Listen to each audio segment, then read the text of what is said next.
صباح الخير.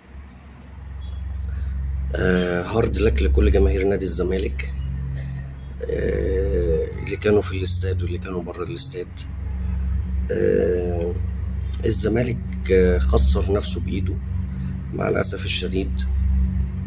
الماتش كان في المتناول والظروف خدمتنا، وأول دقيقتين ضربة جزاء وفي الدقيقة 4 بنبقى 1-0.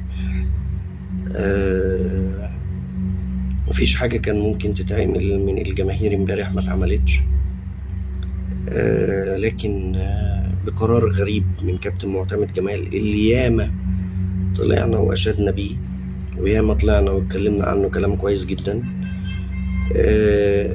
لكن بياخد قرار غريب بالنسبة لي على مستوى التشكيل، وبالنسبة لي برضو على مستوى التراجع اللي حصل.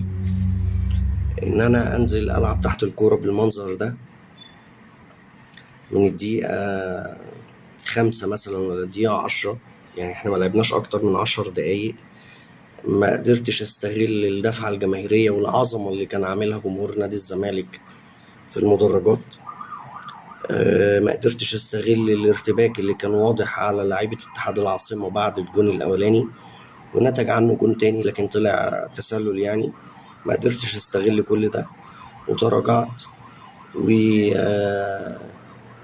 اتعمل عليا ماتش ما حصلش من زمن. انا لو بلعب ريال مدريد مش هتعمل فيا كده.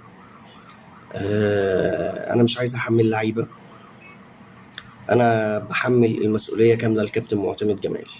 زي ما قلت احنا ياما اشدنا بيه هنا، لكن النهاردة كابتن معتمد جمال يتحمل المسؤولية كاملة عن هزيمة امبارح. التشكيل اصلا انا ليه بادئ ب3 في وسط الملعب؟ 3 ولا بيدافعوا ولا بيهاجموا. التركيبة اللي انت عاملها في وسط الملعب تخليهم ولا بيدافعوا ولا بيهاجموا. كان لازم التشكيل بتاعي يبان منه نواياه الهجومية.